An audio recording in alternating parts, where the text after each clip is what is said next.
नमस्कार दर्शकों, हमारे साथ पेशेंट जुड़े हैं हकीम सिंह जी, ये जलाऊं उत्तर प्रदेश के। तो अभी जब आए थे तो क्या क्या दिक्कत हो रही थी हकीम सिंह जी हमें आपको? ये हो रहा था कि हम चलते थे तो हमें जो है हाँफी आती थी और मतलब चलने में ज़्यादा थकान महसूस ये लगती थी, अब चल नहीं पा रहे हैं।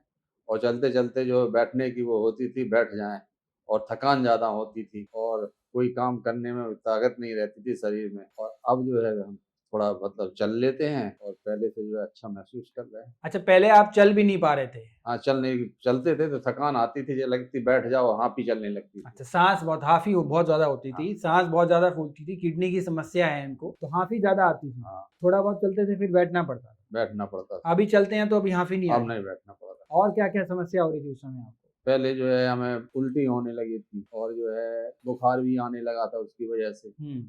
और काफ़ी परेशानी हो रही थी, और तो हमने फिर ये दिखाया। उल्टी भी आना, बुखार आना, ये सब किडनी से रिलेटेड ही समस्या है। तो आपका जो क्रेटनाइन था वो भी रेगुलर बढ़ता चला जा रहा था, इंक्रीजिंग ट्रेंड में था, हाँ, ऐसा ही है? हमने पहली बार जब दिखाया तो हमारा 11 के लगभग आया था वहीं 11 ग्वालियर। क्रेटनाइन आया था जब फर्स्ट टाइम आपने दिखाया? हाँ, और इसके बाद में फिर दवा ली तो 7.4 हो गया।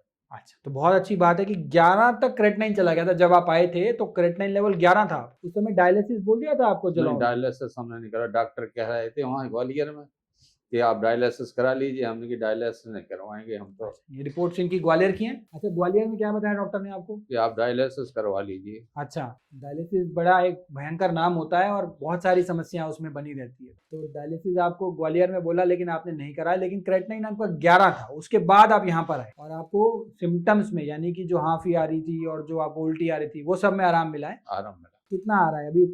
7-8 की रेंज में चल रहा है। अब जो है पहले आपका लगभग 7.4 आ हाँ, गया था। अभी जो पहले था आपका 11 था, वो जब आपने इलाज शुरू किया था तब 11 के लगभग। तो अभी तो डायलिसिस की आवश्यकता नहीं लग रही ना, क्योंकि पहले ऐसी दिक्कत अभी तो तो नहीं हो नहीं रही। लग रही, अब जैसे बढ़े ना तो डायलिसिस क्यों कराएंगे, हम तो आया इसीलिए कि डायलिसिस ना हो हमारा। ठीक बात है। दूसरा फायदा ये हुआ है कि जो इनको सिम्टम्स आ रहे थे, फिजिकली प्रॉब्लम हो रही थी सारी चीजों में, उन सब चीजों में बहुत अच्छी इंप्रूवमेंट मिली है, राहत में। Medicine, guidelines, diet chart, acupressure, योग, सब चीजों का समन्वय में इन्होंने पालन किया, सिनर्जी में इन्होंने फॉलो किया, and the results are marvellous. Physical symptom में बहुत अच्छी इंप्रूवमेंट आई है। क्रेटनाइन 11 तक पहुंच गया था, फिजिकली अब ठीक लग रहा है, मतलब शारीरिक रूप से अब दिक्कत तकलीफ तो नहीं हो रही ना? नहीं। आप इनके सुपुत्र हैं तो आपने तो देखा होगा कि किस तरीके से इनको पहले तकलीफ हो रही थी और अब किस तरीके से आराम मिला है। चलिए मेरे साथ मिलकर बोलेंगे, क्योंकि आपका डायलिसिस आपको बोल दिया गया था और अब डायलिसिस नहीं हो रहा, तो मेरे साथ एक मिलकर बोलेंगे, स्टॉप किडनी डायलिसिस। क्या आप भी किसी बीमारी से पीड़ित हैं? अगर हाँ, तो इस नंबर पर कॉल या व्हाट्सएप करें।